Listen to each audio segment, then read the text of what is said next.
আসসালামু আলাইকুম। আজকে আমরা এই জায়গায় ইফতারি করব। আর এখন আছি হচ্ছে একদম ভোলা।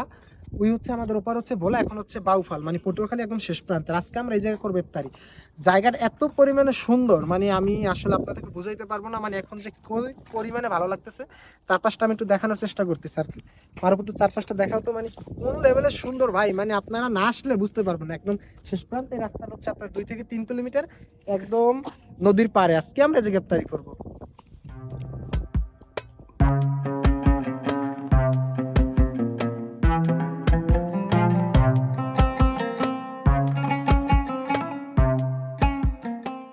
আজকে এত সুন্দর আয়োজন করেছে আমাদের স্মরণ আর খালিদ ভাই, এই জন্য তাদেরকে অসংখ্য অসংখ্য ধন্যবাদ। আর এখন আমরা আছি কোথাও, আপনাদের তো আগেই বলছি, একদম পটুয়াখালী শেষ প্রান্তে, মানে সামনে হচ্ছে ভোলা 3, ভোলা লালমোহন আর কি। হ্যাঁ, আজকে আমরা ইফতারি করবো একদম নদীর পাড়ে। এমন না যে আমরা কোনো সময় নদীর পাড়ে ইফতারি করি নাই, কিন্তু আমাদের বাসা যেহেতু বরিশাল পটুয়াখালী, আমরা নদী অঞ্চলেরই মানুষ। কিন্তু আজকের এই জায়গাটা সত্যি বলতে সব থেকে অসাধারণ, কারণ আপনারা না আসলে এটা বুঝতে পারবেন। আজকে আমরা ইফতারি করার পরে আমরা তো রাতে থাকবো হচ্ছে এই জায়গায়, মানে এই জায়গায় আমরা ক্যাম্প করা আছে অলরেডি। আমরা এই জায়গায় রাতে থাকবো। এখনই কেন আপনাদের দেখাচ্ছি, কারণ হচ্ছে রাত্রেবেলা তো আর আপনাদেরকে দেখানোর মতো লাইট নেই পর্যাপ্ত, এই জন্য ভাবলাম এখনই আপনাদেরকে দেখাই।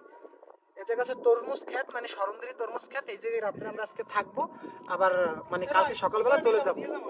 আজকে এখন হচ্ছে একদম ওই যে তরমুজের ব্যবস্থা করছে আমাদের ইফতারের জন্য, আর হচ্ছে ঠান্ডা পানি, সবকিছু শরণ ব্যবস্থা করছে। শরণ তো আমাদের সাথে গলাচিপা থেকে আসছে, তারপর ওই জায়গায় আসার পরে কিভাবে যেন এত কিছু ব্যবস্থা করছে খালিদ ভাইয়ের মাধ্যমে আর কি। তরমুজ আছে, সবকিছুই আছে আমাদের ইফতারের জন্য। কিন্তু আমার জীবনে আমি বলতে গেলে আমরা এমনিতেই তো বরিশালের মানুষ, নদী অঞ্চলের মানুষ। এমন না যে আমি নদীর পাড়ে কোনো সময় ইফতারি করিনি, এরকমের না আমরা।